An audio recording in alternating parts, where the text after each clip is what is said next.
Getting it down.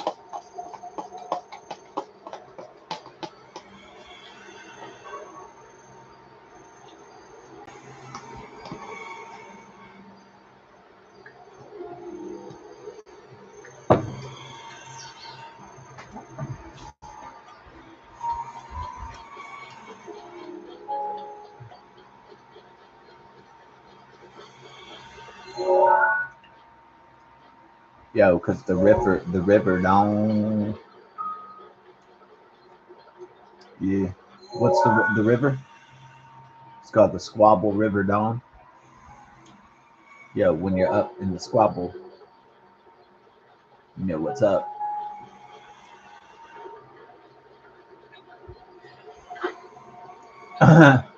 So they keep conservative YouTubers. They're kind of making me laugh because they keep calling. They're making a joke that England is the Shire and Hobbiton and stuff, and the way they introduce like the migrants causing like inappropriately touching women, raping kids and uh, women from North Africa and the Middle East primarily, but from everywhere really, and all kinds of third world countries and hellhole countries and so on.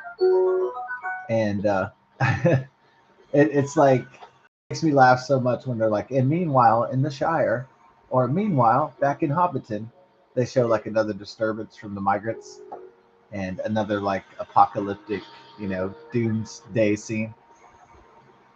And the sarcasm of meanwhile in Hobbiton, yeah. Or they start calling the migrants the orcs. Oh, this is like Lord of the Rings. For a Lord of the Rings nerd, this is like amazing, Yeah.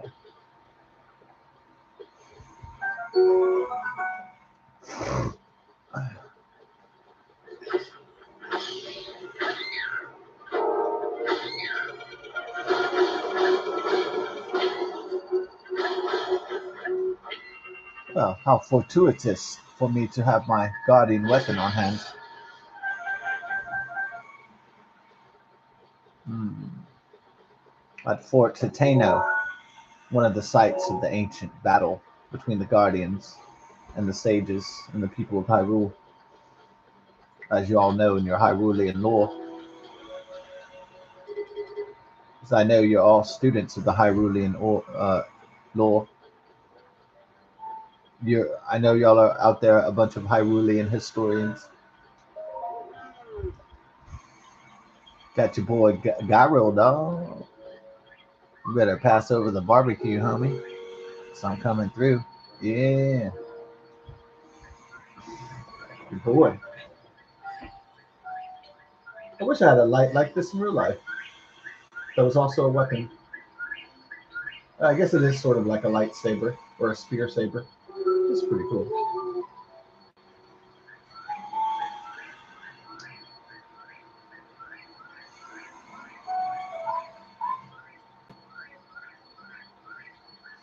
Yes.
Tomorrow, the Shih Tzus are going to the groomer, and then yeah, so that's the big to do. And we're gonna clean some floors in the condo. It's getting kind of dirty, the floors, and getting kind of not real dingy, but also the probably gonna clean my bathrooms as well. And um, I don't know, the shitter has looked better. Let's say that, especially after the chili blowout of tonight. Yeah, the chili meal was really good, but man, when you get the shits, dude, it's for real. Yeah, the chili dogs are really good, but when you get the shits, it's a whole nother universe.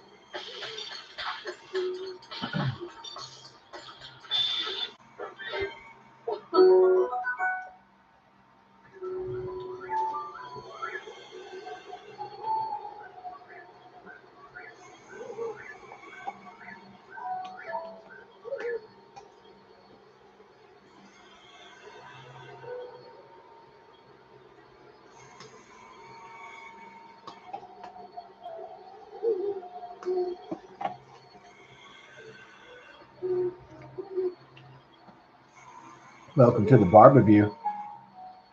Oh yeah.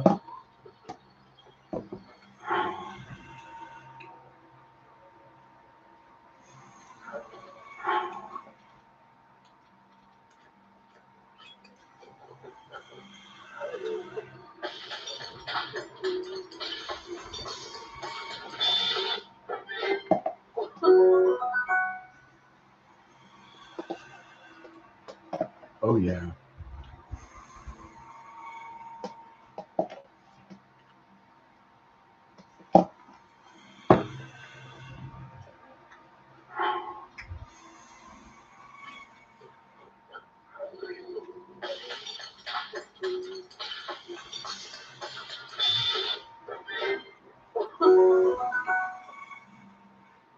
You better get out of my shit, boy.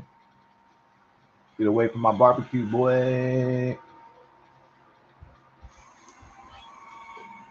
Don't want to disrupt the barbecue, don't. Don't.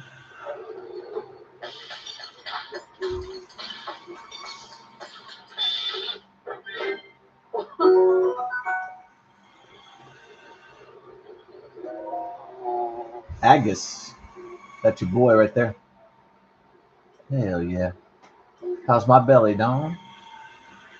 Yeah. Yo, give me some of that goat butter, dog. Fresh milk, bird eggs. I'm in, brother. You know me. Oh,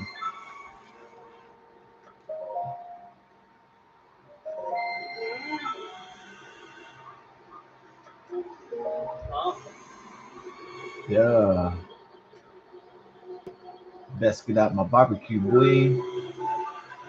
Because you better know. You better get no wise.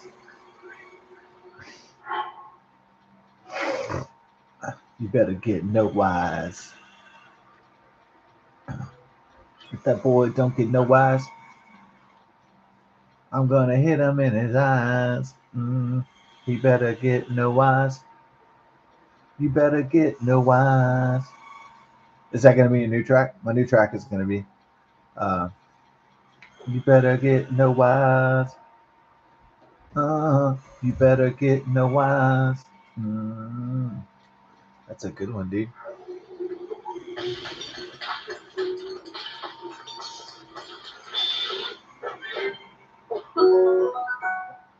Yo, you better get away from my barbecue, cause you're gonna get no wise. Uh, it's a dope track, dog. You know it is. Hell yeah. Some dope ass shit. That's some fly ass shit. That's some sick ass, fire ass shit.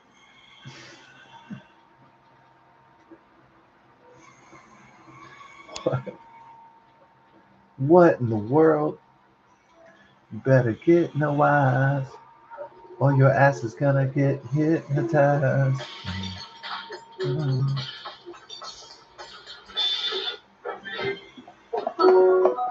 We got hasty veggie rice balls.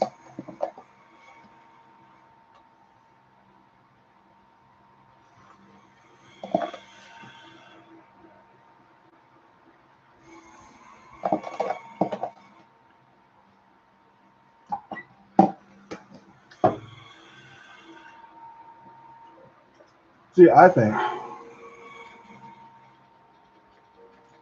and this is the real deal.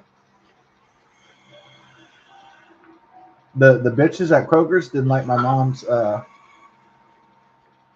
egg rolls, but because they're snooty bitches, all right, they're like stuck up bitches. They probably think they can cook better than my mom and shit. I shouldn't have even said they were my mom's. That creates the female competition meter right there, right? I should have just told them, hey, I made these. You want to try them? What do you think? They still might have had a stuck up attitude. But to me, my mama's fucking egg rolls are fucking great, you know? And yeah, mama's egg rolls, fool. They're real good. I mean, they got like the spring roll wrappers, they got um, fresh cabbage, um, pork, some soy sauce, a little hoisin sauce, and then carrots. And you fry them, and they're just fucking amazing. It's just fantastic, man. This shit, you know? It's just fan motherfucking tastic. It's a fan motherfucking tastic. It's fan motherfucking tastic. Oh,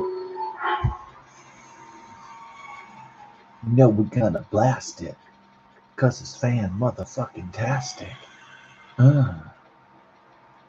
Nice flow, bro. Always. Better get no wise. Okay. You're trying to turn no wise into a thing? I'm always trying to turn no wise into something. Y'all know that.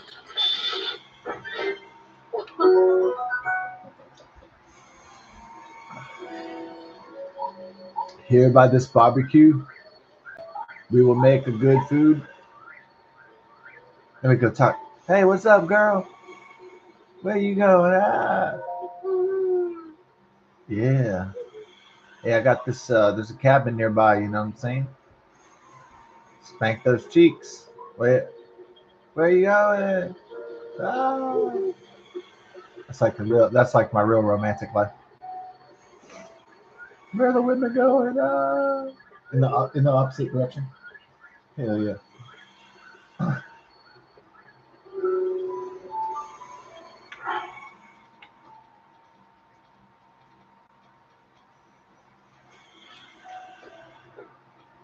Ooh.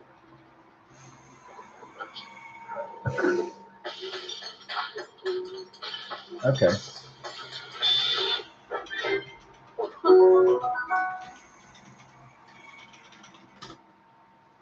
Yeah. Ashley. Right. The grandmother. Okay. Ashley Buzzard. All right. So the kid is called Melody Buzzard. Okay. First of all, we got to address the elephant in the room, which is if you have a last name called Buzzard, your life is going to be hard for that family.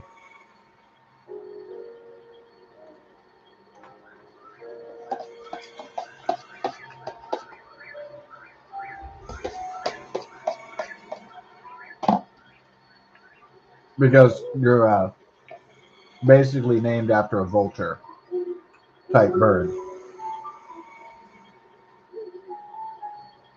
Right.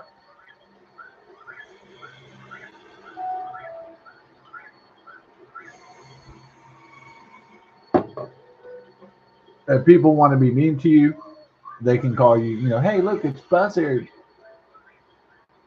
Buzzard. Like, in like the really mean, like K through 12, grade school days. Or maybe they can even call you uh, names even beyond your K through 12. Maybe you get called a name your whole life. I don't know. It depends on how mean people want to be. But here's the dealio.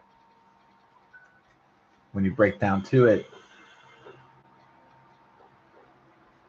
um, so it said it was a big mystery where she went, and the grandmother is distraught and all that stuff. And but I didn't see a reward for information leading to her. Now I'd be really on the case. I'd try to find her.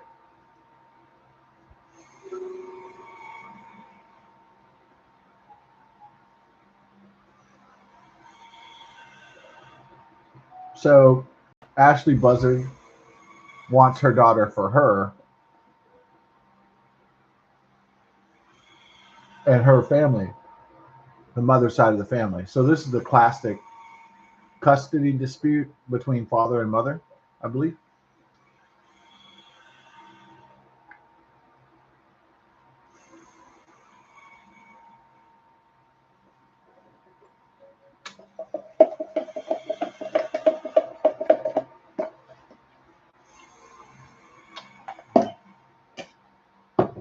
So she went somewhere from California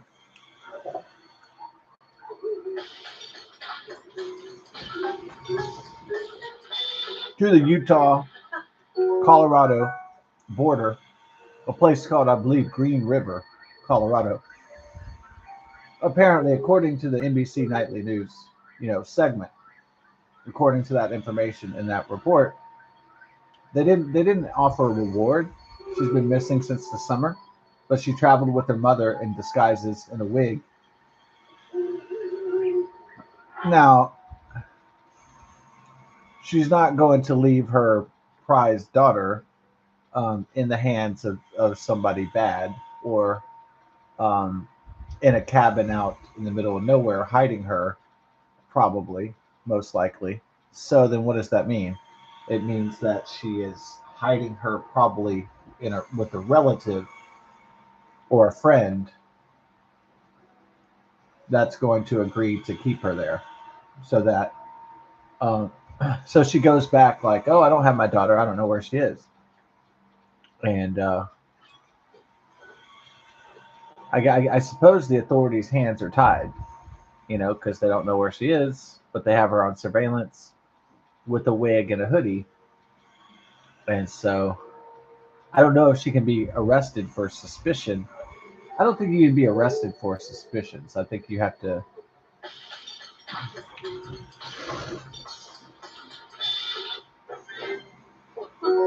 I think a person can only be arrested if they have committed a crime or a known crime.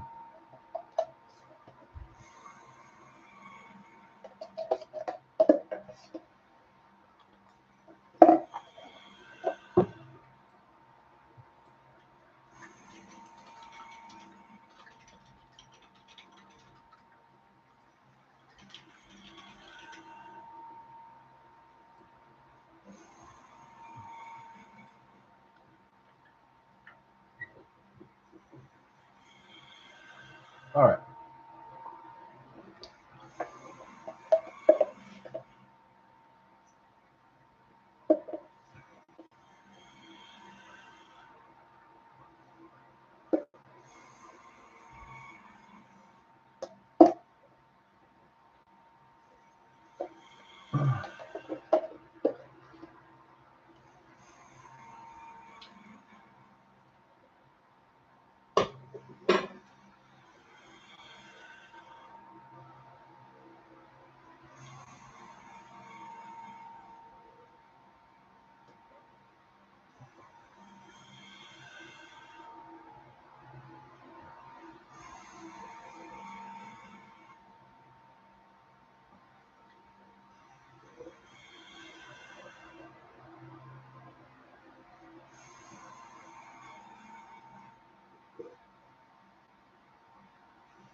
Hmm.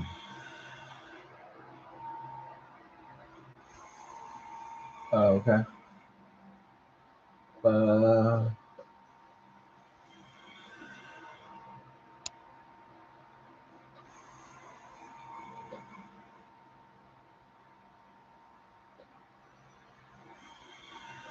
what?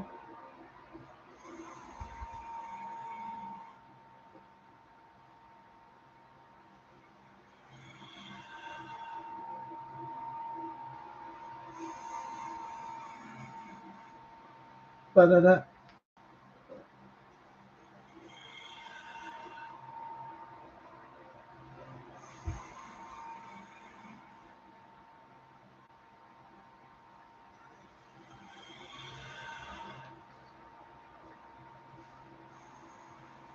Da-da-da. Well,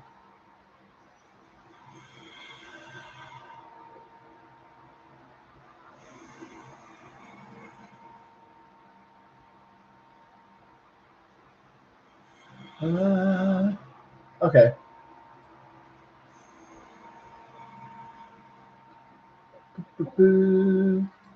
Hmm.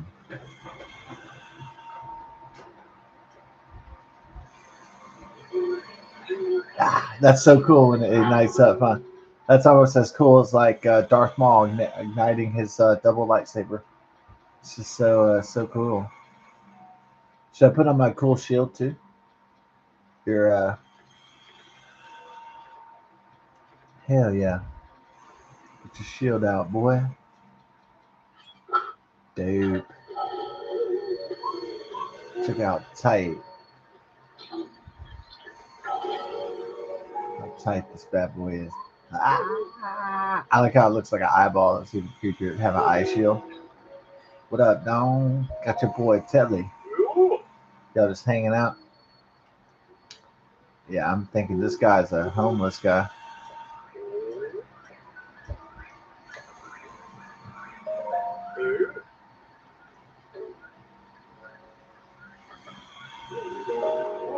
Ugh. Got your boy Telly. Got your boy Geralt.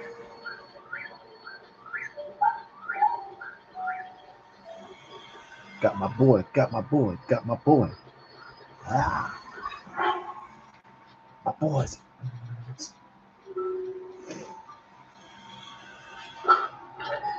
Cutting down the tree, G.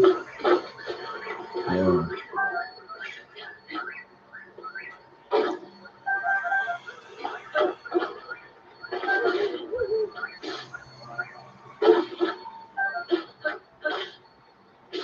afraid of those bees, Don.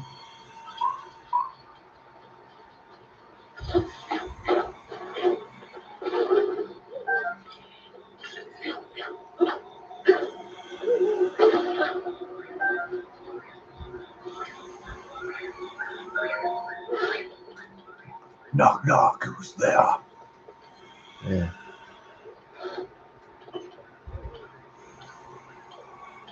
Professor.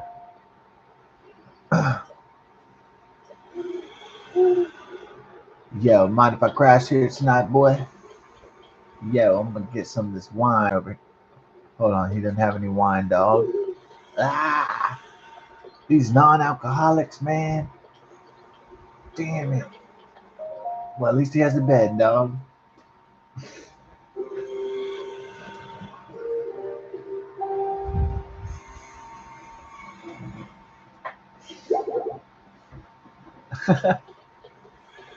Got Professor Callip in the house. He just has a creepy cabin where he invites young men to sleep over the night.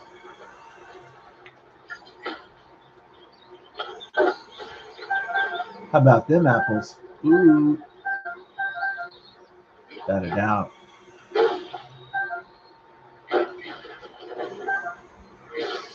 It's like my safety zone, dog.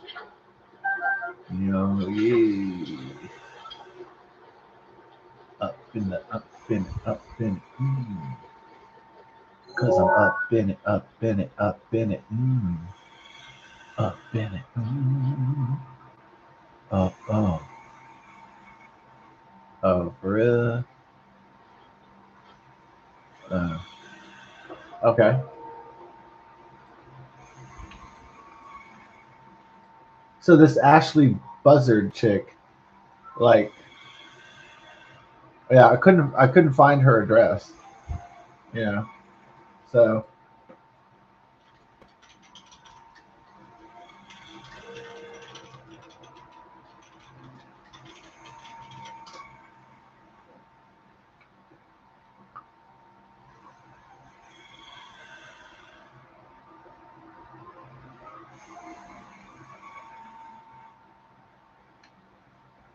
oh,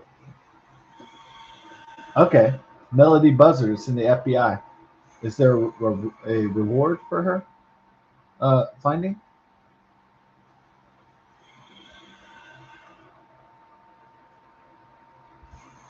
No reward yet. Well, you say solving the case should be its own reward. Really? Well, I guess so, but in a certain sense. But it is a real world that we live in with real bills. So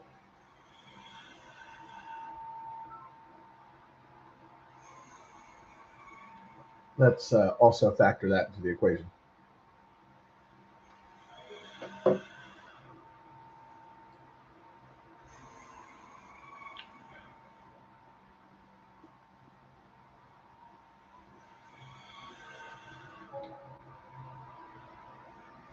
Okay. It's Lompoc, California.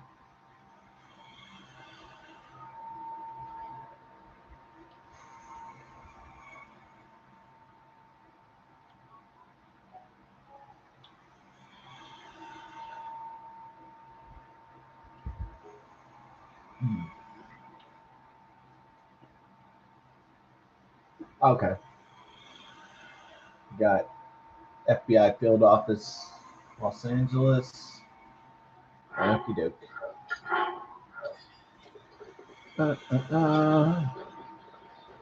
I'm in the mood for melody. I'm in the mood for melody. I'm in the mood.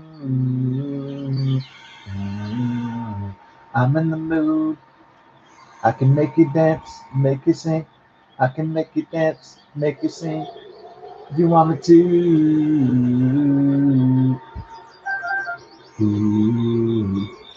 I'm in the mood. I'm in the mood for a melody. I'm in the mood. Mm.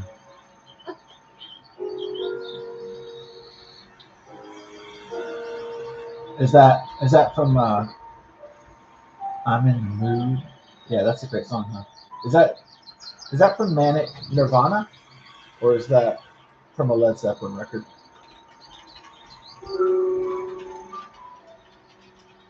Oh, okay. Is that from Manic Nirvana?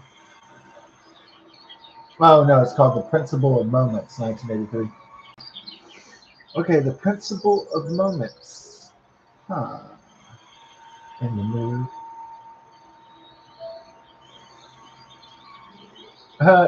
Phil Collins was the drummer on the record. That is so badass. That's almost like a super group. Robert Plant playing with fucking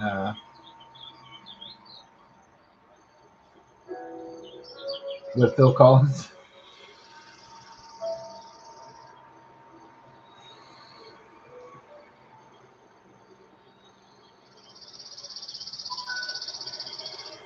Uh, wow.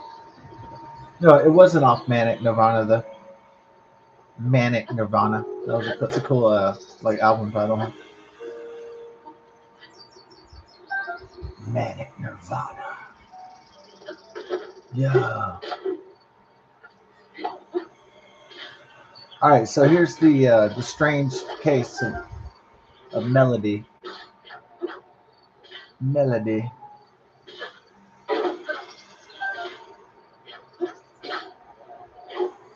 I haven't heard from the father of the girl.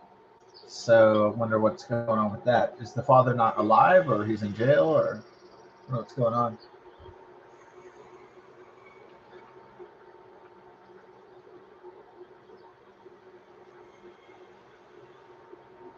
Hmm.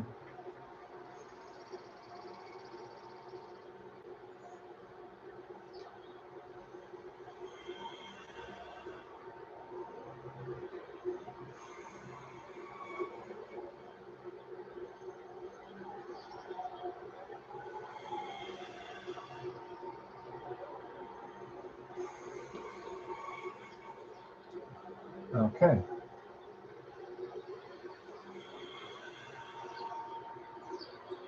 Oh,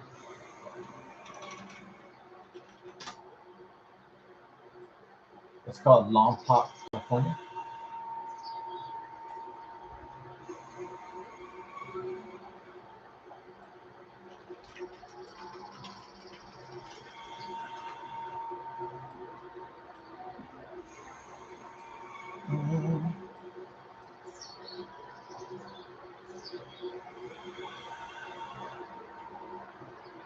Bum, bum, bum, bum, bum, bum. Ooh. Kidnappings, missing persons. Mm. Uh, wow. But now this is an interesting case. Yeah, I'm sure people are looking out for her, but there's not a reward posted that we know of at this time. So it just got to be people, eagle eyed out west somewhere.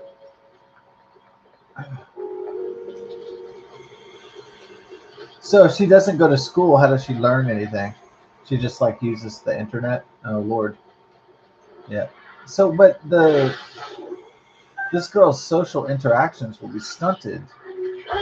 Everything about her development, she's in danger of not developing correctly.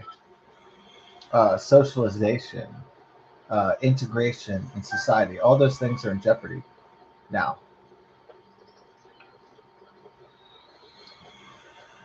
Do they try to give her a different name and pass her off as somebody different? That could lead to psychological problems of identity confusion and other sort of negative consequences. There's so many negative consequences to what's happened to this poor girl. Her mother's desire to keep her regardless. This is just very bad for the little girl not to develop properly. Yeah, to not be with her peers is very very bad.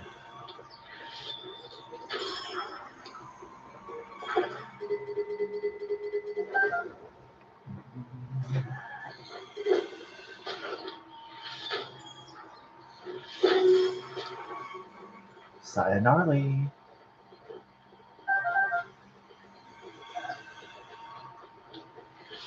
Guess what, boy? Get out of here. No.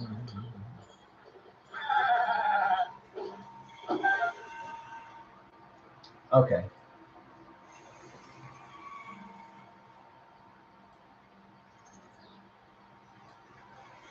Uh,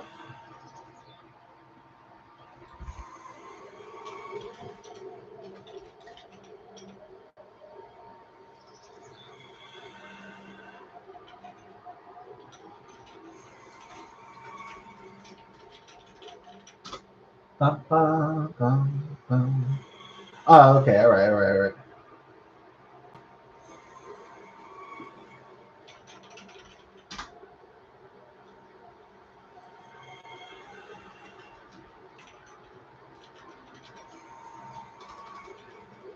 Uh, Lompoc, California. Lompoc. I never heard of this place.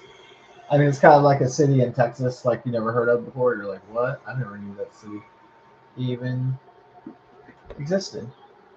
Mm, mm,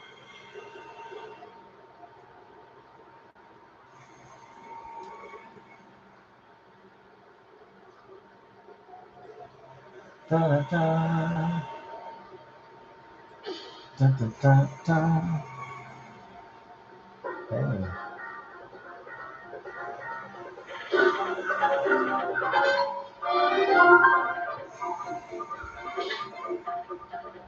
Ba, ba, ba, ba. Who's- Oh, really?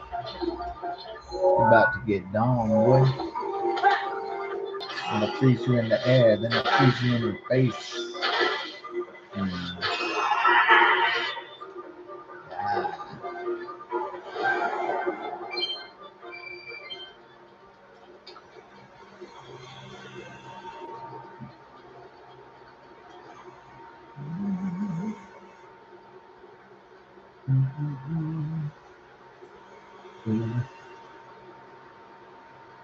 Oh, there it is. Bam. Uh, there it is. Ah. Da da da.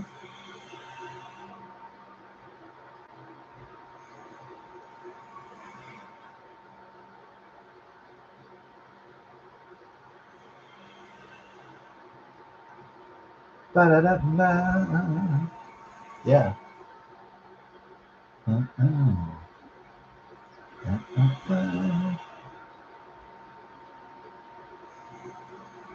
Da, da, da.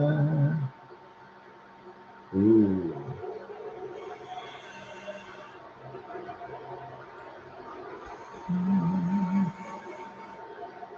Yeah. Rock on.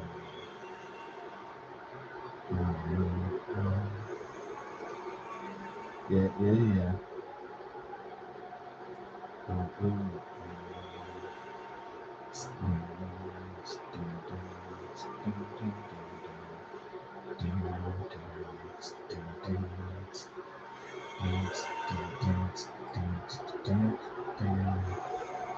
Oh, well, oh.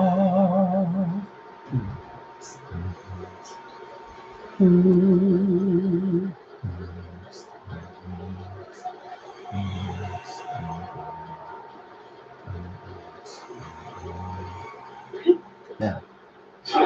California, they know how to kidnap.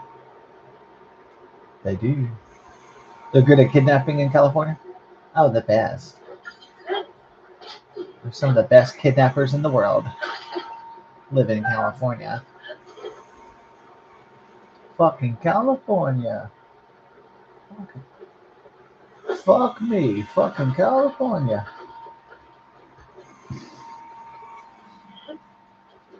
Bruce Willis, when he's in California, the Nakatomi Plaza, he's like, fucking California. Some guy tries to kiss him at the party. He kind of, the dude kind of gets real gay with him, I think. I think he grabs him and kisses him. But he doesn't fight him, though. He's just like, man, that guy's a fucking faggot. That's what he's just thinking. Like,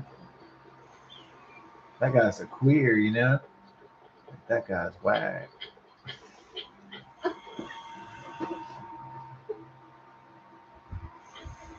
Melody Buzzard. I wonder where she buzzed off to. Ooh.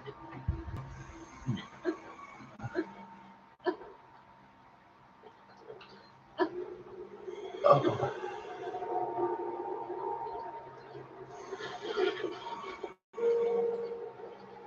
Ooh. Oh. Mm-hmm. Mm-hmm. Yeah, that's what we're looking for. Ah. Dun, dun. Oh. Dun, dun. You know what? Yeah, maybe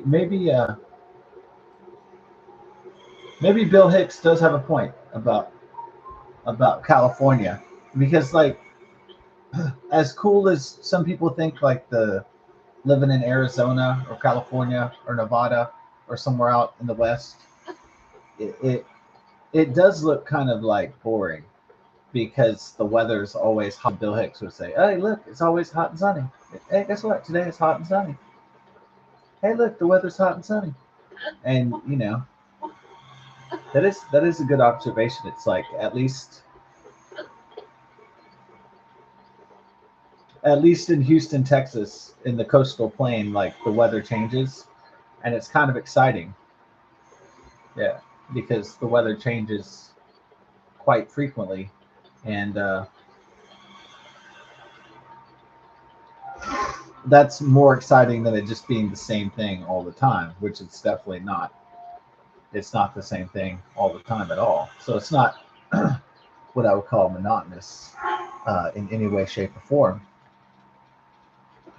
I think that's why my grandmother, before she had her stroke, she liked to come to Houston, Texas, because it was exciting to her, because nothing really ever happened out in in where they live in Mount Ida, Arkansas, because there's just nothing happens in a small town, and decades pass and nothing ever happens. Still the same thing, except people just get older and they die, and that's the only thing that happens.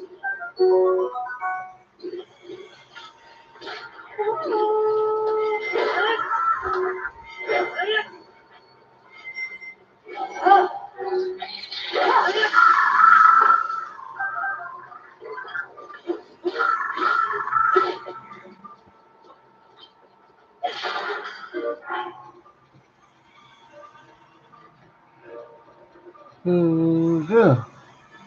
Okay, so we got a fog advisor. Well, see, that's interesting. A fog advisor.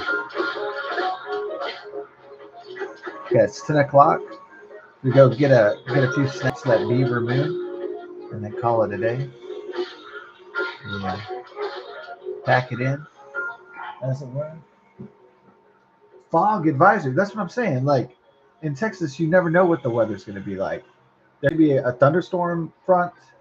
There could be a winter storm. There could be fog. There could be tornadoes. There could be hurricanes. There could be all sorts of things, and never really quite know.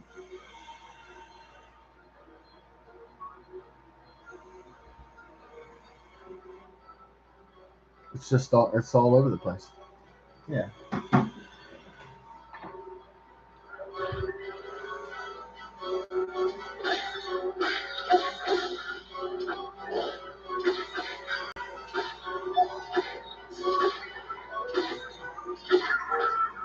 Do I like my weather to be eclectic? I think it's more exciting. You know, I mean, I guess I was. If I look at some of the houses in California, and I look at some of the houses in Utah, and I look at some of the neighborhoods, and they're really cookie cutter, and it's just like row after row of like more or less the same thing. There is some kind of majesty to that. It is kind of fascinating in a architectural sense, but besides that, it can look kind of monotonous and boring and uninspired. So on the other hand,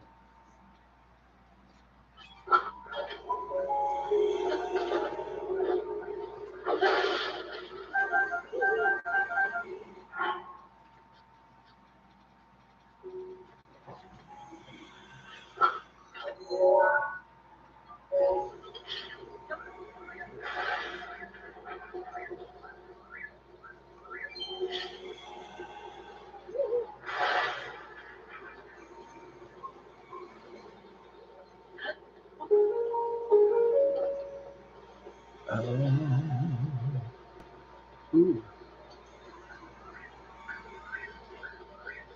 break me off a piece of that Kit Kat bar. Ooh, ooh, ooh.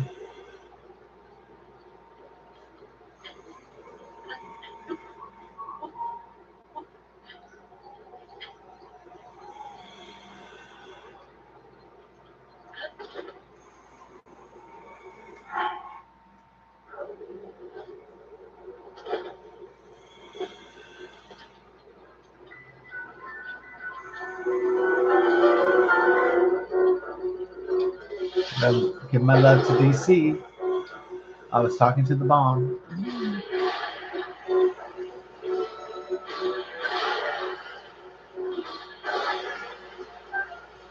MacGruber.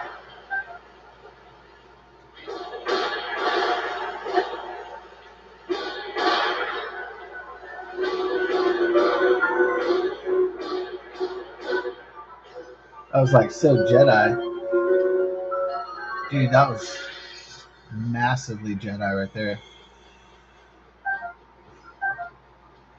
Yeah, I know Ben Shapiro showed Zorhan Mandami as a Sith Lord, and I said, Ben Shapiro, you're disgraced both Sith and Jedi by putting Mamdami in the Dark Lord, even the Sith Lord outfit robe. It's like no.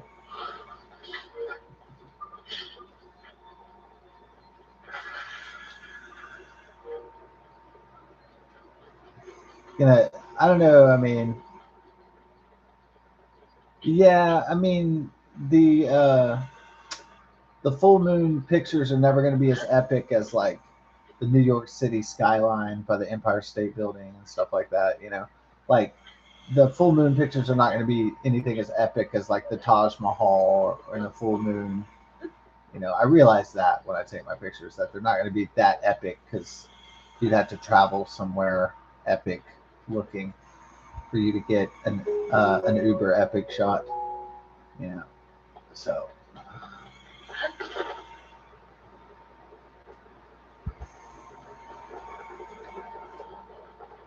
the moon is beautiful, mysterious, and yes, very epic.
Yeah, when I look at my two youngest cousins, you have one cousin that's trying to get married, holds down a steady job, and she's trying to build a life with her spouse or her future spouse, and she's trying to live like a traditional American dream with the independence and their own house and that sort of thing. And then I see my older cousin Travis, who's just turned 29. I see him like kind of um, he's not really trying to become independent. It's more like it feels like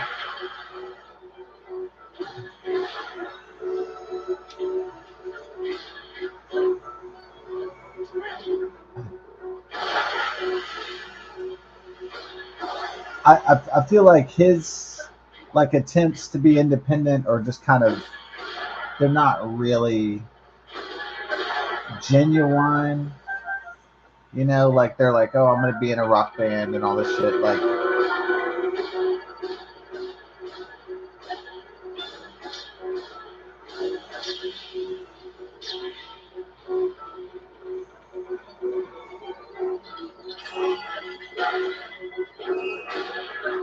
so as I said before, I never want to shit on people's dreams and their aspirations, but you know, I can definitely tell if people in their 20s are just like kind of winging it, like just kind of winging life, And trust me, I I I, I definitely wing life a lot.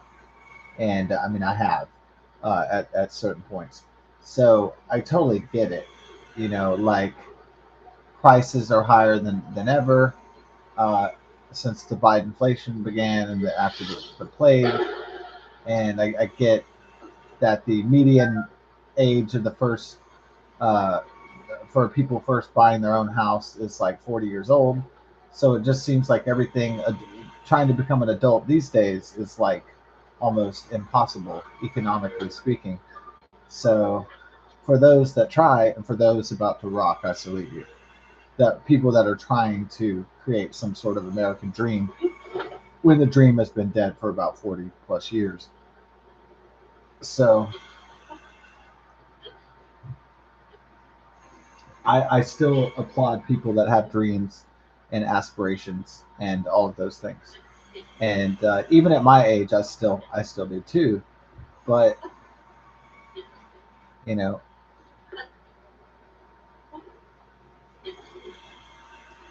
um, so I kind of see the tale of two cousins. One's a female, and she's very mature to a certain extent, and she's getting her life slowly together.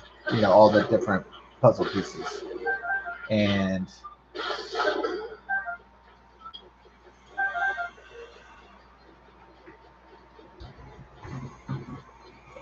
then I have my cousin who still has his mother and father, and he's trying to create some rock band.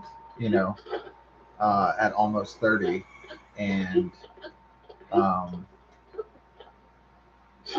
he knows that if he has a rough time, if anybody gives him, so if anybody that's not his mom and dad gives him shit, he's just gonna be like, well, f you, and he's not gonna take the challenge on. He's just gonna say, oh, you're giving me a hard, the boss is giving me a hard time. Well, I'm gonna go back home to my parents, and they're gonna help me out. And so that's basically what's gonna happen. Is that the world's gonna be hard and ruthless like the real world. So the real world's gonna real world, you know.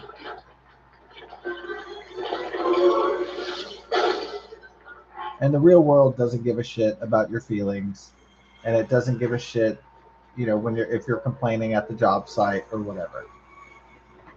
The real world just doesn't give a fucking shit about it. So, my eldest cousin Tom, I mean, my next to eldest cousin Tom is going to find out the hard way that, mom and daddy don't rule the world. And that's,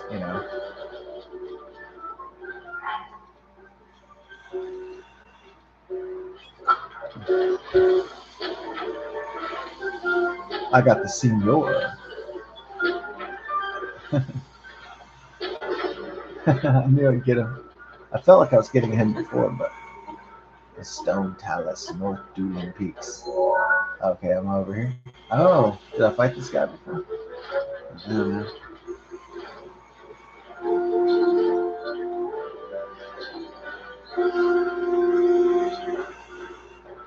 Yeah, there you go.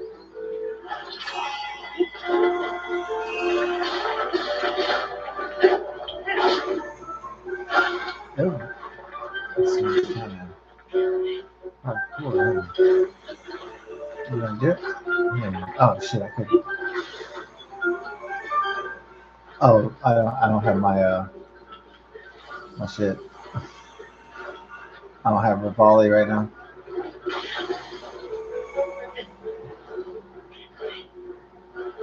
So what do I think is going to happen? I think that probably Tom is going to get a job with his buddies, and he's going to couch surf for a while, and then he's going to be like trying to get this rock band together or whatever, and then something's going to happen. Like one of his buddies is probably going to be like, "Dude, you can't live here anymore, man. I got a girlfriend or something." You know what I mean?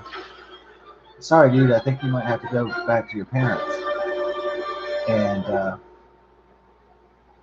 or something's going to happen like that where it's like, hey dude, I think I'm gonna go back to real estate school, man. Yeah, man, that the songs have been great and everything, but our band just isn't taking off. Like,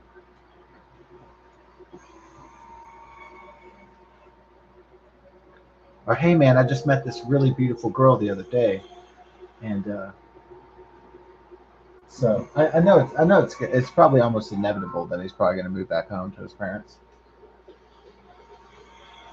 I know if he actually stays independent, I'm going to be like, oh my god, yeah. So everybody in the family is going to be like, are you serious?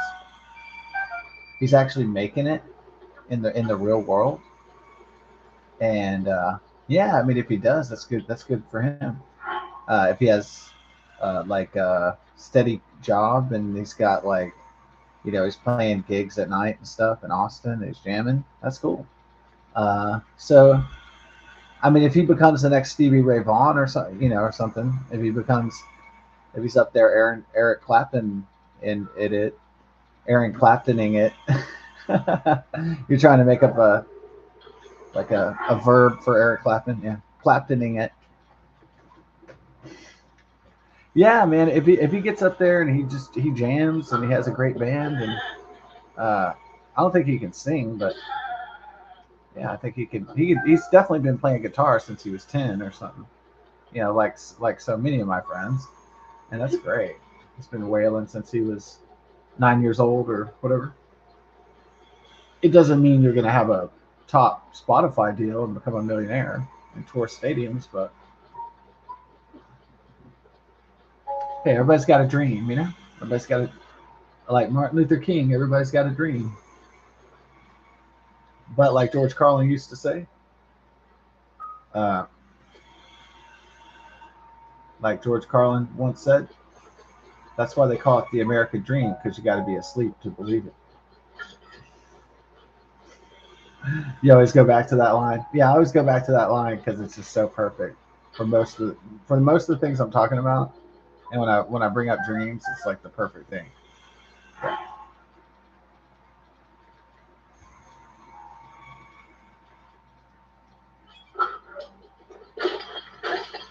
Now, of course, the biggest dreamer in the entire world is not. I don't want to discourage dreamers, but I don't. I don't want to give them false hope and not be realistic about their chances of their music taking off or their book being a hit seller or whatever.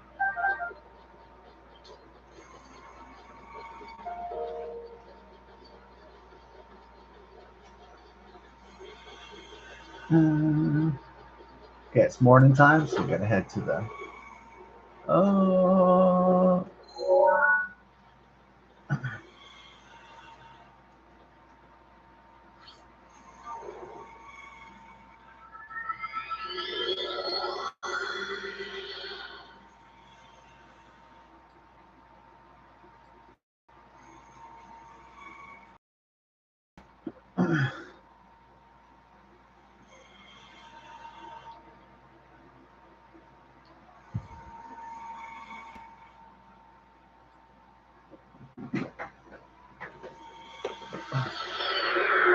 yeah.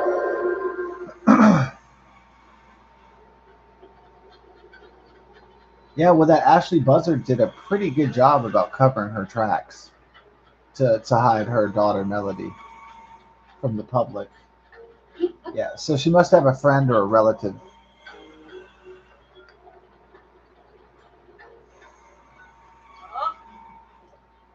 Oh shit!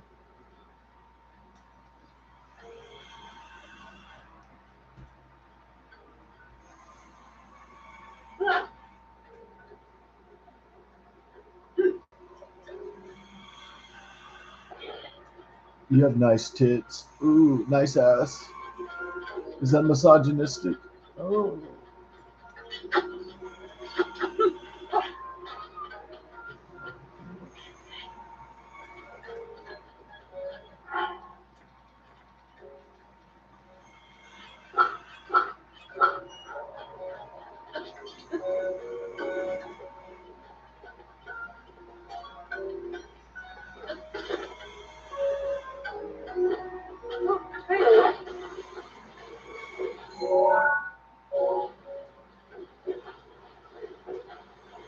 Okay. So it says go.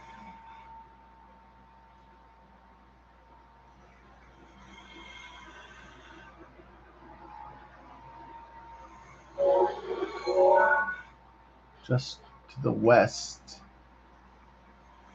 of Gerudo Town.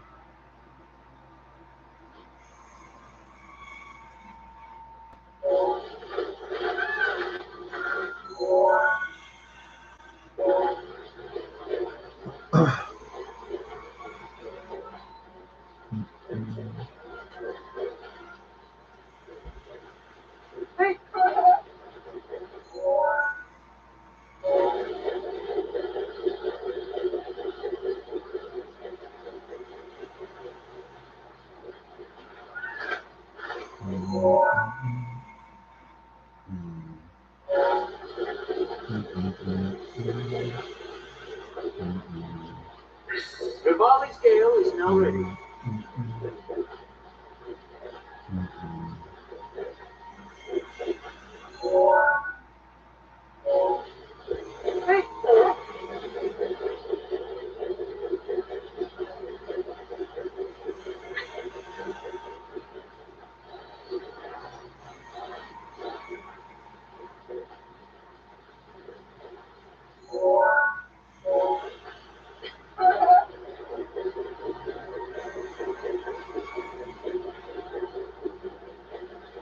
Is that it?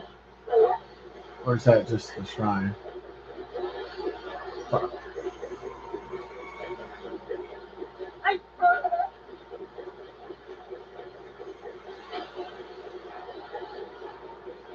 Ah.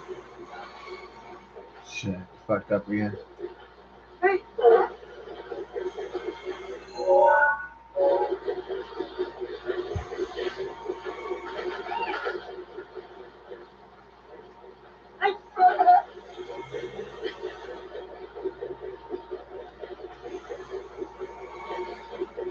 Shit. Lost again?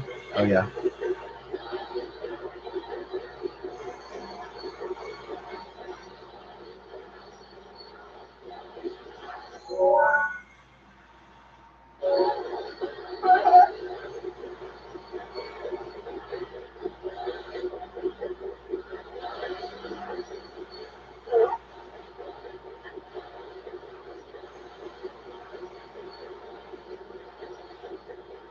Oh.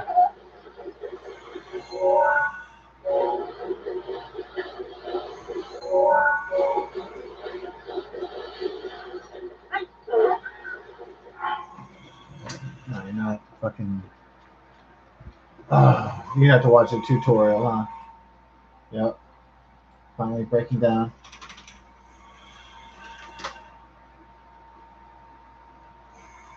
Takami Shiri. This one's hard to find.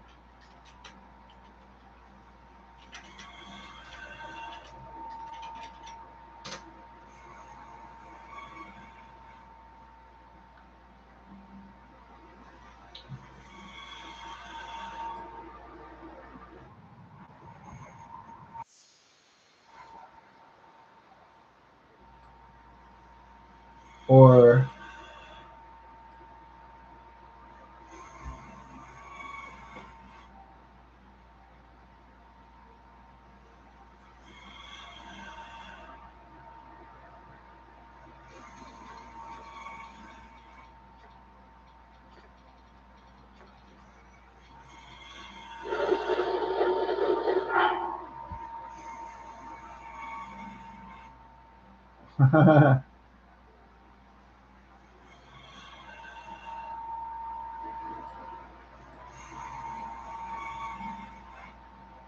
what?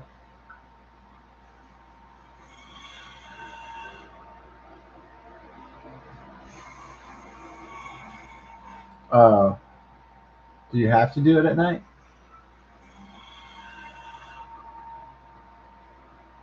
Shit.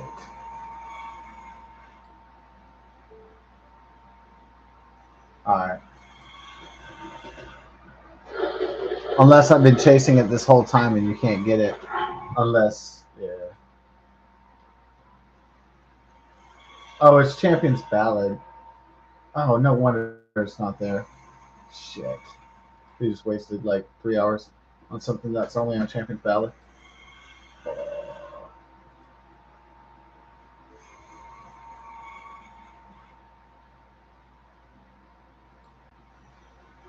Oh well.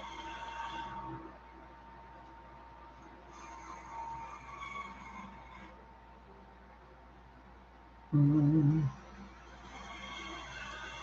mm, mm.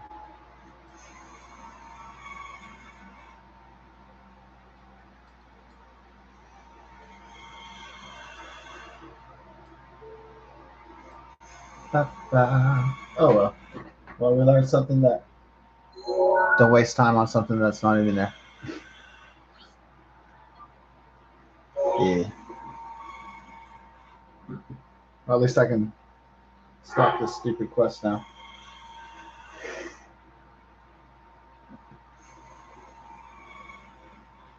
Oh.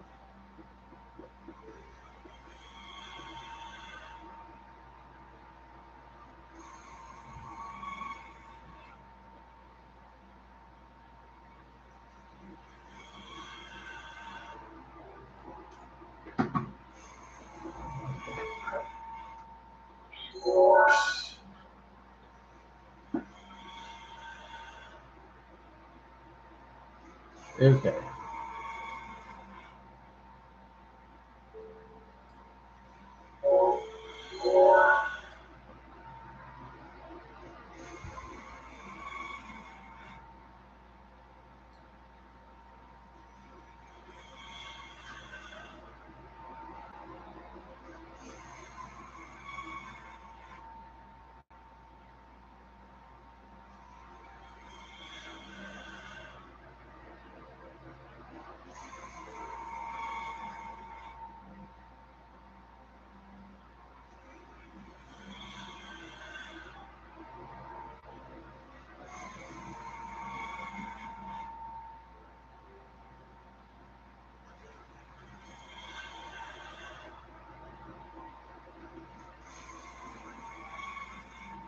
Okay. Mm, mm, mm. Oh.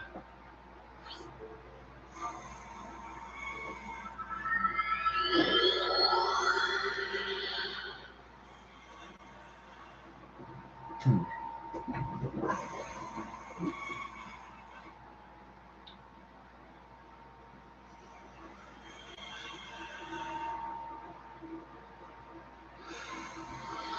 Yeah.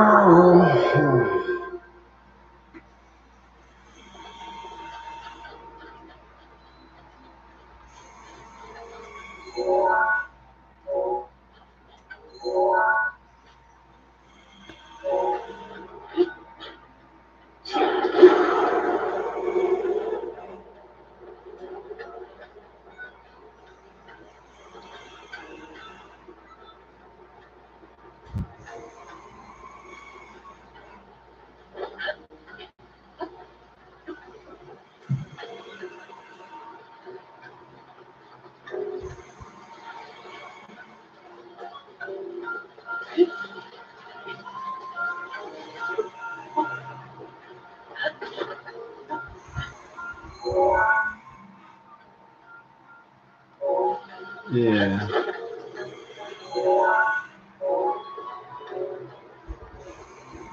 Let's do it.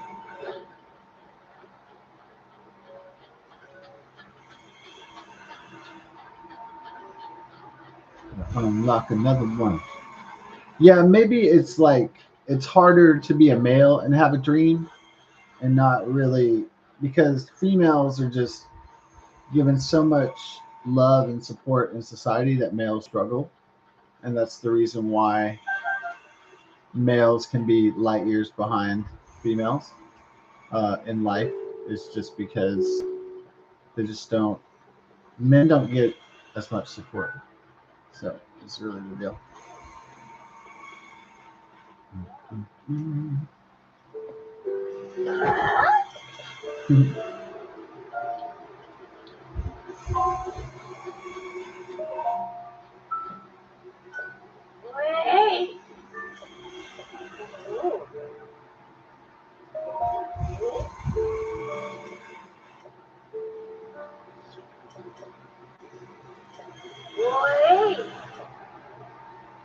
There we go.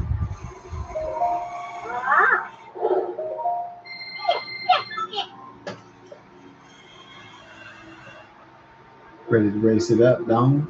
Well, at least I've been practicing my standstill racing.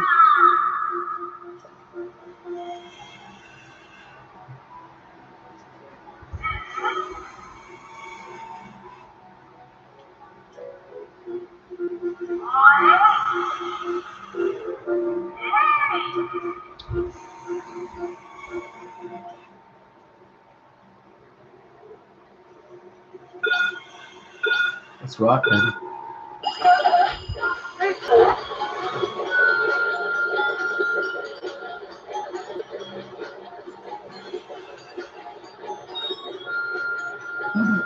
My dog probably doesn't like this music because it's really. Are you okay? Are you okay, Bella Boo? I'm sorry. I know this is like really whimsical music. I apologize. I know you don't like all these real bell music.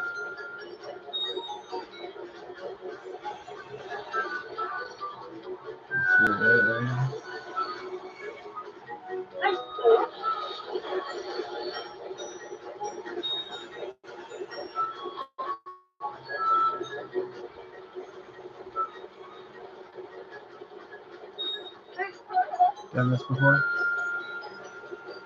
Yeah, I like the race music or the climb music. The challenge music is pretty whimsical.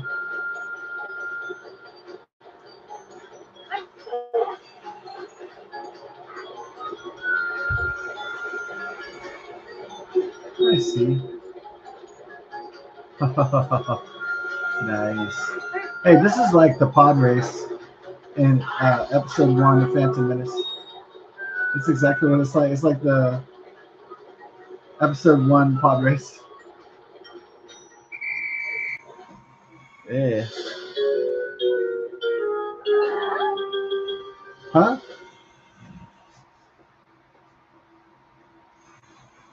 What happened? I thought I just won. How'd I fail it? Oh.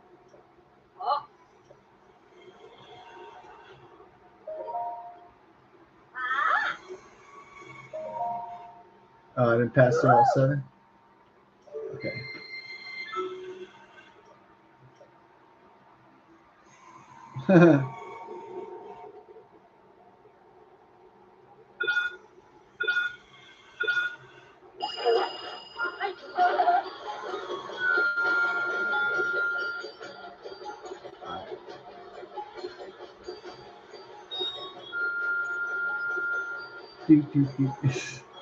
I love that the music's so whimsical. It's just like it's almost like crazy.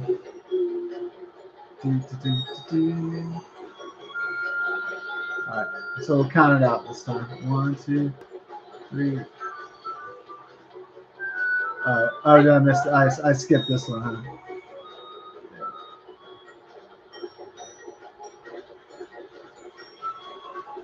I got too excited talking about Star Wars Episode 1, which is a really boring movie, by the way.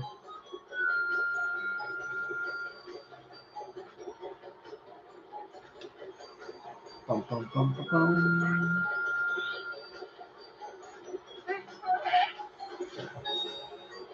Five.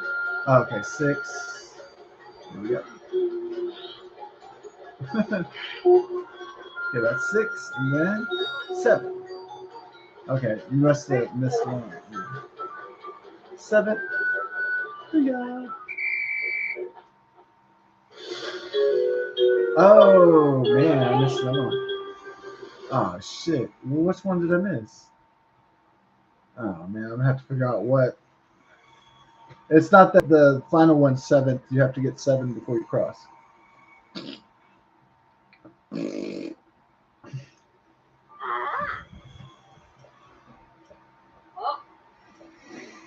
Oh.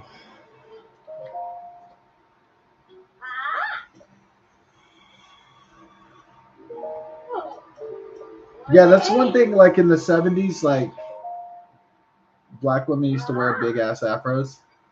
And that's really kind of like sexy that they used to do that. And they don't really. It's not really the time of the afros like it was in the 1970s. I think They should probably bring afros back because they're really cool, in my opinion. But I'm not Afro American, so I'm just saying if I could talk to the African American ladies, I'd say please bring your afros back. Those were so cool.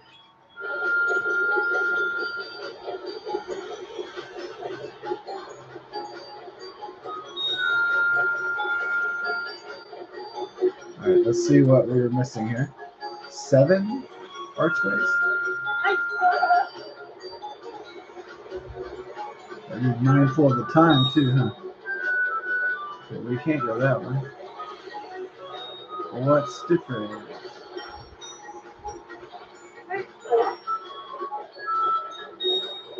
3,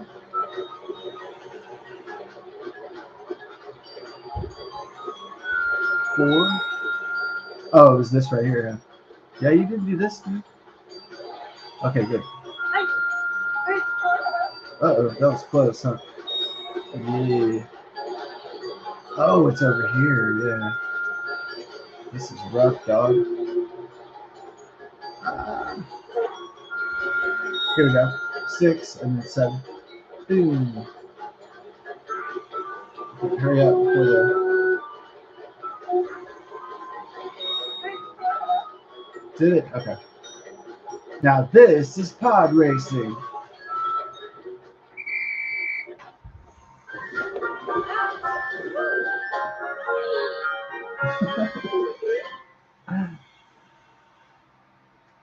Yeah, I love that. Like George Lucas was like kind of nodding and winking in some of the scenes in episode 1, like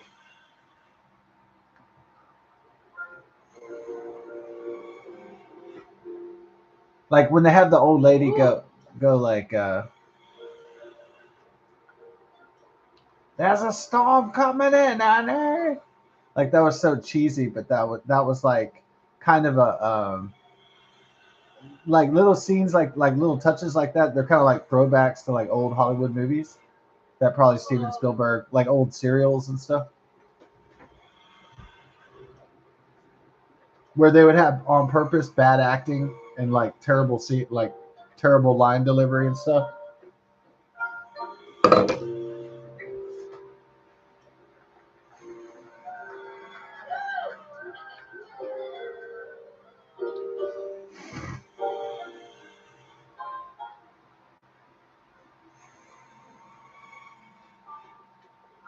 Yeah, so men struggle in modern society because they don't receive the amount of support. They're just kind of told like, well, get it together, or they're like people in they tell males in society, get your shit together, like go pound the pavement, go be a man, like stuff like that. They basically society just does not support men as well as they do women, obviously.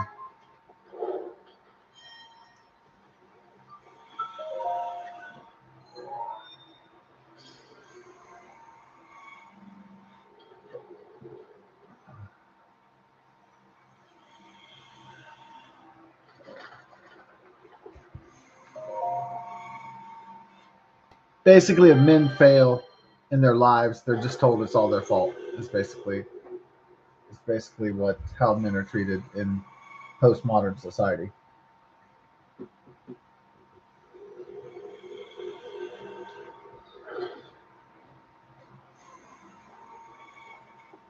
It's kind of like a tough shit attitude.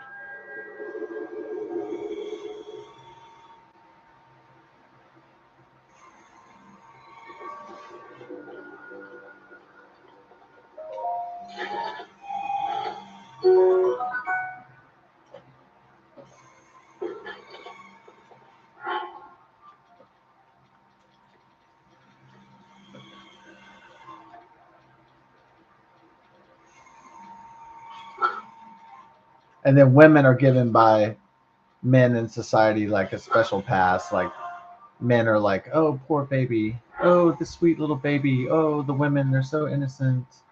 They're so sweet. And that's the pass most women are given in society.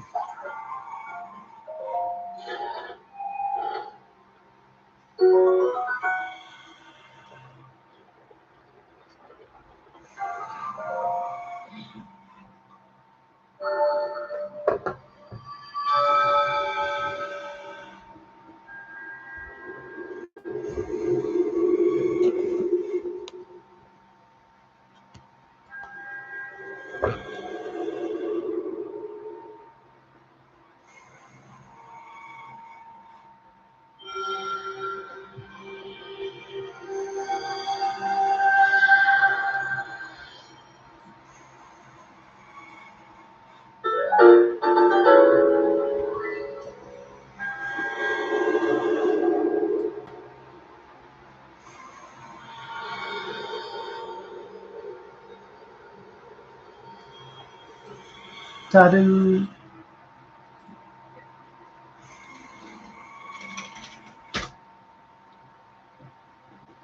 Yeah, it's oh.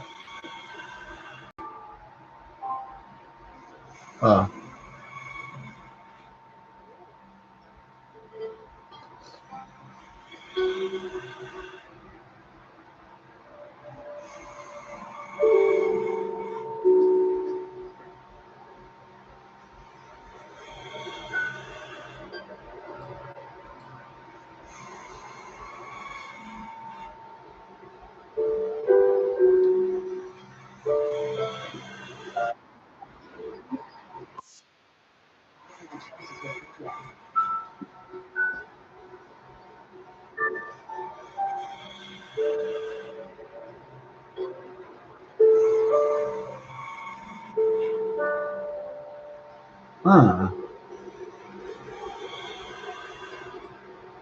Ba-ba.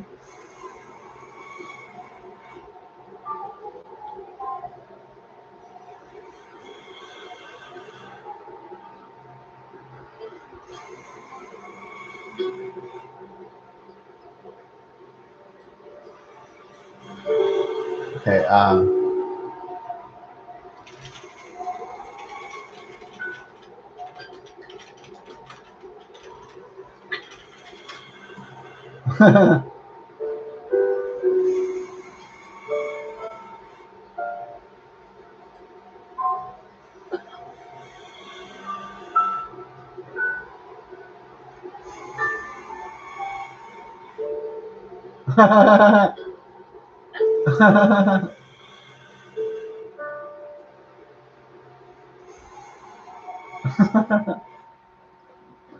This article.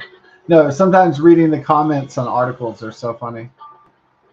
Yeah, they're like basically sometimes the best part. Yeah.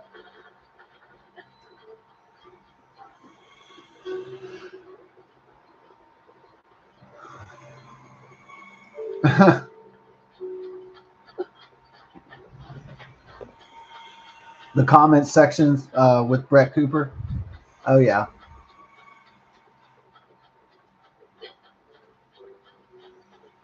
There might be a myth that people don't like challenging or negative comments, but sometimes they're pretty entertaining. So I don't know. I'm not saying it's all good. I guess my only pet peeve is what is the thing that's annoying about comments? Um, I would say when someone cannot spell the English language. Yeah, I guess that's annoying to me. If someone writes a paragraph that they hate Trump or they hate Republicans and then like they can't even fucking spell, I'm like, oh, give me a break. Yeah. It's probably not your fault that Democrats can't read because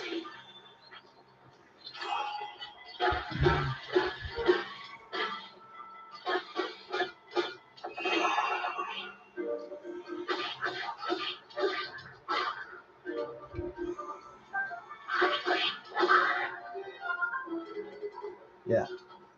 Well, I mean, it's not a surprise Democrats. Some of them can't read because they they went through a Democrat public education system.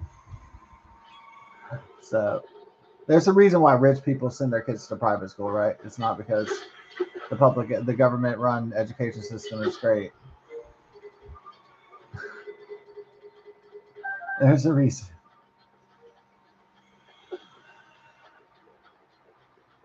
Yeah. So my younger cousin Tom, I kind of feel sorry for him because like when I was 28, 29, trying to survive, it was really rough. And when I was his age and trying to make it, and like during a Great Recession in 2007 and 2009, and it was horrible. I mean, it's still horrible, the cost of living and the affordability crisis and so on.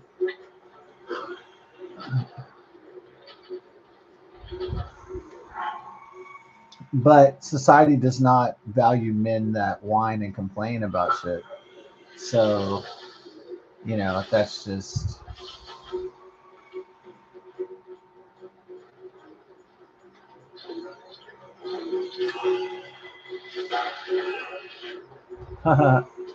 thank you.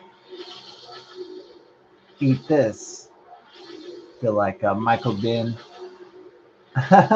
When he talks about like his alcohol problems, you can tell that he was like really a bad addict because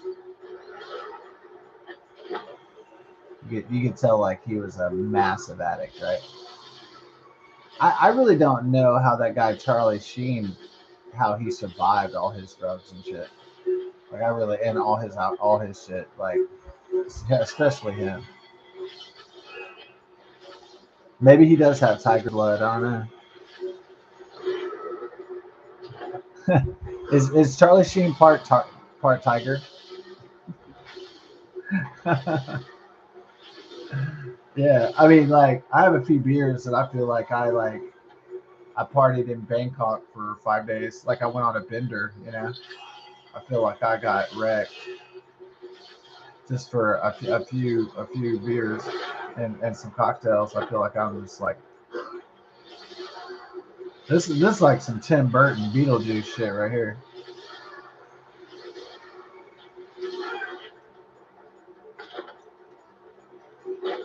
Was Tim Burton a consultant on these games? Inspired by inspired by Tim Burton. Tim Burton. That's one of my favorite puns. Tim Burton for some reason. Tim Burton. Yeah, for sure. Got a lot of those gold bows, dog. All right, let's kick it. It's after 10. We gotta win, but hold the gin. Yeah, because we're coming with the discipline, dong. No, I love reading the health articles. They're so funny. Like it's amusing me.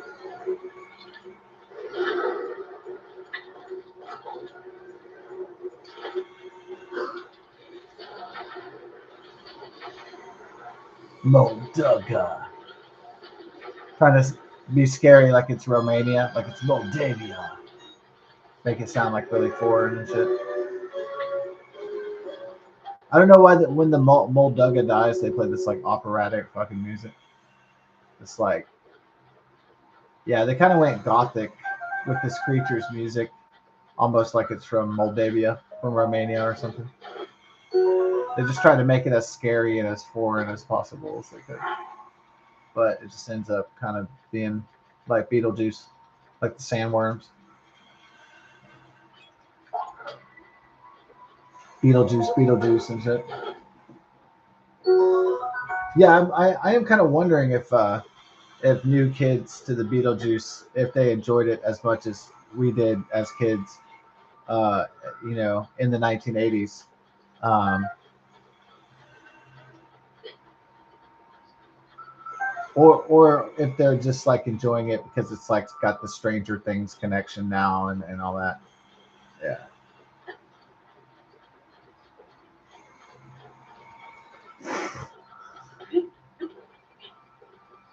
I feel like Stranger Things kind of ruined, like new Ghostbusters movies and like, um, yeah. They said that in the new Running Man movie, the girlfriend's black or whatever. The girlfriend's African American woman, and yeah, and they have an interracial baby, I guess. Right. It's now Glenn Powell in real life. He dates white women most likely, and so I mean that's his first choice probably. Um,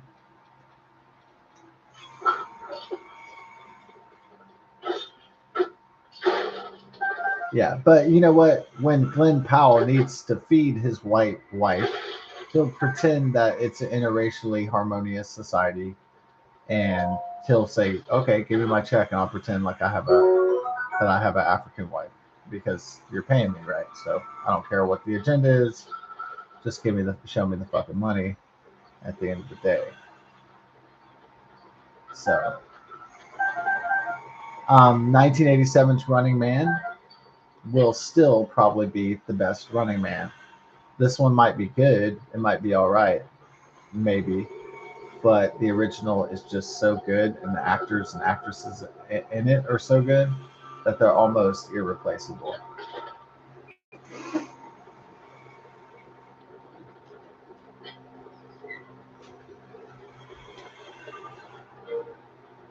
About to wind down to the sack. Yeah. And see you tomorrow. We got to take the dogs to the groomers. And then Friday, mom goes with the stepdad to the uh, Methodist hospital to get it's a yearly cancer screening. So he had some cancer issues. So it's going down there. Yeah, yeah. Who?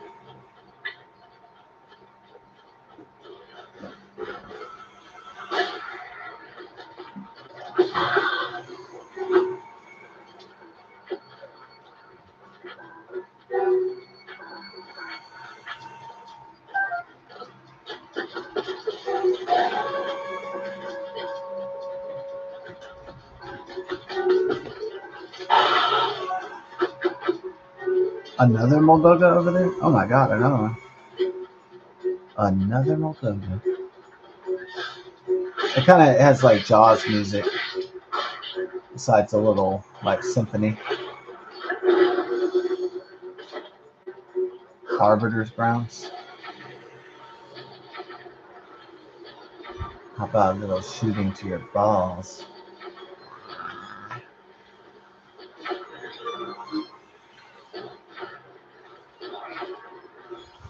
Hit him in the face, right? It's like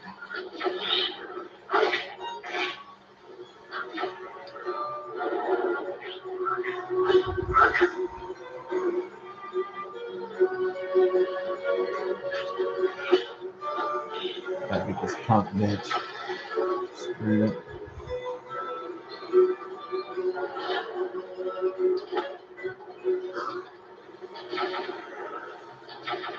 Yeah, the music almost has this Italian like Euro vibe to it, which is cool. I kind of like the Moldova. Yeah, I kind of really like the Moldova. I think if I didn't have to kill them, that we would be good friends.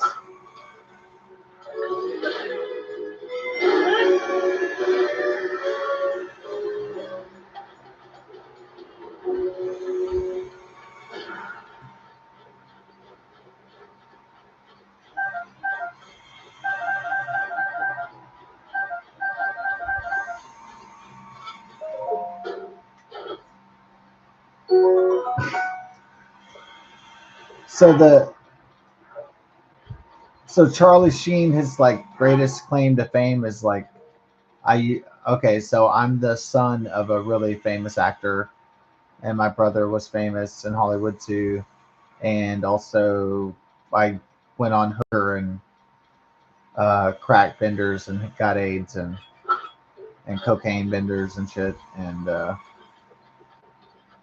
he just when he's sober he just tells you about like his wild party stories, like how, that he got so fucked up and all this shit.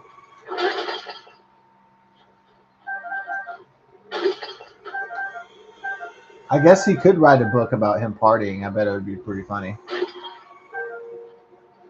Charlie Sheen parties. And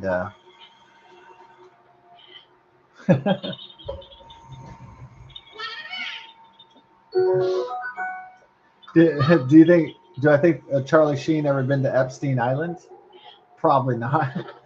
I mean, he's not a pedophile, so that we know of. So yeah, he doesn't seem like a pedophile vibe. But he went to Epstein. I know all these people are like release the Epstein files, and I'm like, do Democrats really want to release the Epstein files? You know that Bill Clinton and Bill Gates are in them, like guaranteed linked with Jeffrey Epstein. Yeah, I I think the Republicans and the Democrats like to tease releasing the Epstein files. Like it's going to hurt. It's going to hurt their political opponents, but it's going to hurt just wealthy and elite and powerful people. It's not going to hurt. Um, it's gonna hurt their main pariahs. Um, it's gonna hurt their big people that are big time in the Democrat Party. So um,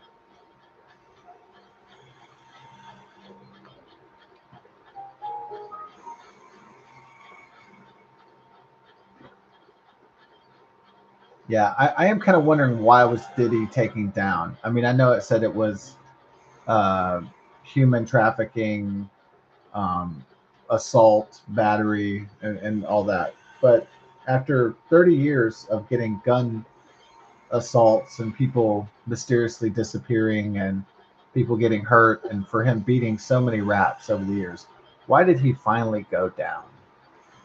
And he got raided during the Biden Harris administration. I think he they knew the diddler, the Democrat Party, had like some videos or something of partying with Obama or partying with Bill Clinton or something. So uh, he might have had freak off footage of high, you know, political people in high political office in the Democrat Party. You know, maybe Hunter Biden, somebody took Diddler down. Um, but, I mean, with the amount of crimes the Diddler was doing, the amount of evil things he was doing to people and using people for orgies and sex parties and human sex trafficking and beating the shit out of women and just having a massive power trip like he was super important. Um, of course, he inevitably he was not going to be able to escape justice. But did Sean Puffy Combs party with Jeffrey Epstein? And did they coordinate sex trafficking? And so there's a lot of broader questions like who knew who and what is the circle of the connections. So all you know is that Clinton and Bill Gates and even and a lot of rich and even Donald Trump and a lot of elite and powerful people were in the orbit of Jeffrey Epstein, especially in the 90s to the early 2000s. And then for some reason, they all mysteriously broke off contact in the early 2000s. So, as far as we know. Um, so, did some guys go to Trump and Bill Clinton and Bill Gates and say, hey, yeah, this guy's dirty. Like, we need to disengage. Like, this guy, you know, were there some questions like, did Trump say, like, hey, or somebody close to Trump, hey, this guy, if you ever want to run for a political office, if you ever want to be president of the United States, whatever you do not associate with Jeffrey Epstein anymore. And then he did. He stopped associating with him over. Um, I think that the people on Trump's team told him, hey, this guy's dirty and he's trafficking underage girls. And so we need to get out of this. And so they did. Apparently, Bill Clinton, um, Donald Trump stopped associating, apparently, with Jeffrey Epstein in the early 2000s, or at least Trump did. And then maybe Bill Gates and Bill Clinton, maybe they went on some trips to the Epstein Island or meeting Jeffrey Epstein up in the 2000s to 2010s. Bill Gates saying when he was asked by the reporter, uh, what was your association with Jeffrey Epstein? When he said, well, you know, Jeffrey, you know, he's dead. that was not really a that was not really just a statement of fact. He was kind of warning people and warning the press not to dig any further by saying he's dead. Yeah, well, he's dead. That was a warning. That wasn't. That was almost like a satanic Masonic warning to people not to bring that up. So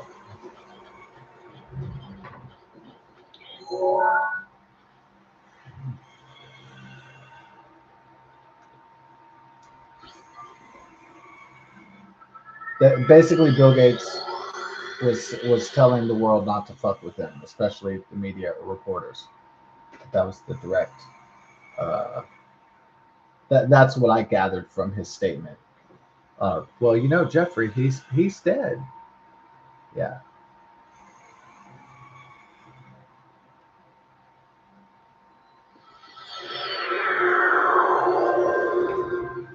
I think release the Epstein files is the dumbest comment that I see in uh, not just on my channel, but on all the conservative and Republican and almost every single website that I'm on. I see release the Epstein files, and it's like, that if you support Democrats, that it's not going to be favorable for the Democrat Party if they release the Epstein files, because a lot of liberal and Democrat party donors were at those events and people in the liberal global world order. So if people think that the Epstein files are going to hurt Trump, it's going to hurt the Democrat Party a lot more, I believe.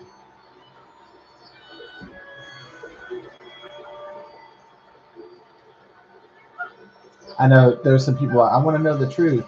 I want to know the Epstein files. It would be great if all the information was released, but don't hold your breath because I don't think it's coming anytime soon unless the Democrats try to redact it and try to engineer it to sabotage the 2026 midterms. Remember, they need a crisis for the 2026 midterms. Um, I guess they're going to turn it into an affordability.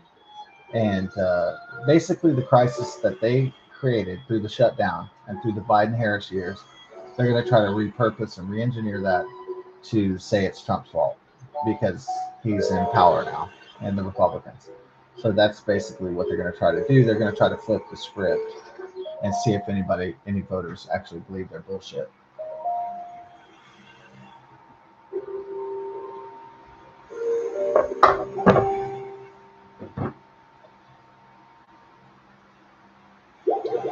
All right, we like to put Link to bed before I put myself to bed. Yeah, it's kind of symbolic. I put the imaginary character to bed, and then I roll to bed. Yeah, it's kind of like Mr. Rogers uh, taking off his shoes and coming in, sort of like a symbolic, uh, sweet gesture. So God bless, best of success. Yeah.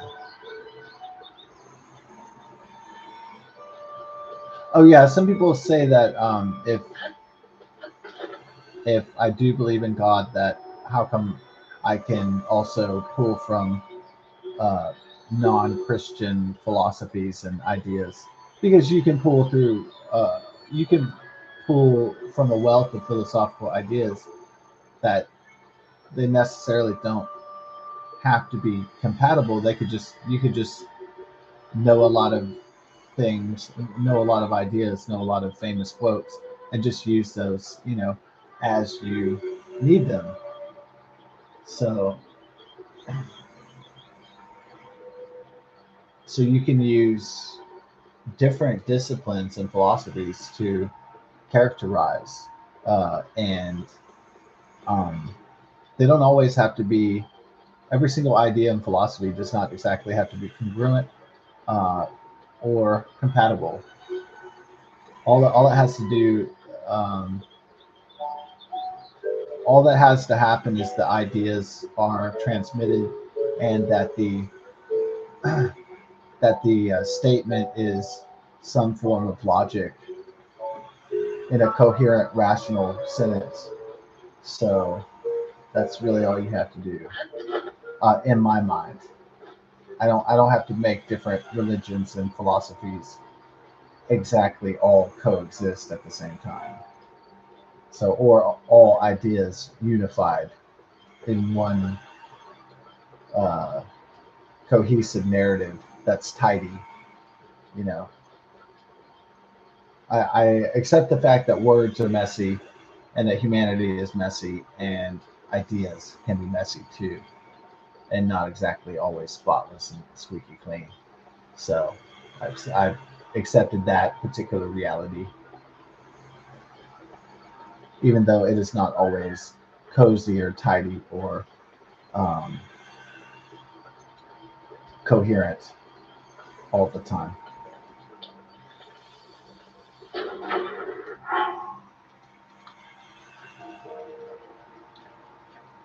Yeah, some people say, like, how can you quote George Carlin and Bill Hicks and then quote Christopher Hitchens and then quote religion?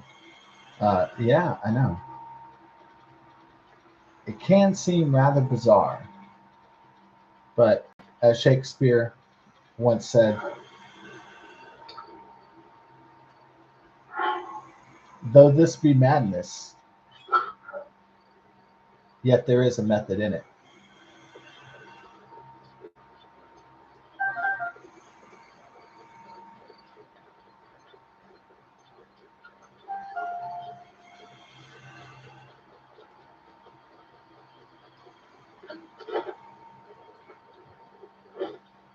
I was working at a gas station one time and at an old Diamond Shamrock, and I think they all turned into Valeros. I kind of liked it when it had the Diamond Shamrock when it was like that.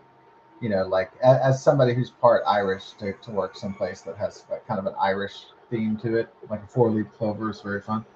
You can almost, if you worked at a Diamond Shamrock, you could say like, you could think like, hey man, it's like St. Patrick's Day every day, except I'm not getting drunk, but that's cool. Irish themed businesses besides just pubs and drinking places to have Irish themed stuff that doesn't have to do with drinking. And one of the cliche taboo uh, hallmarks of being Irish is being a drunkard or susceptible to alcoholism. Um, hey, so when I was young and I was working at this Diamond Shamrock, there was a black kid that came in Cyprus, I believe, and in the Cyprus, Texas area. And this black kid, like, he gave me $1, and he goes, "Yeah, I want $1 on pump 7." And I said, "You're just filling up with $1?" And he goes, "Yeah, that's the method of my madness." And I always remember that guy because he goes, "Yeah, because that's the method of my madness." And I always thought that was pretty funny. But I guess those were the days when the gas was like, I want to say it was just $2 a gallon, maybe a little under. So maybe he could have, filled up a little bit with $1. Maybe it would have went just a little ways, not real far, but just get him around for a while until payday or whatever. His mommy gave him some gas money or something before his mommy. Or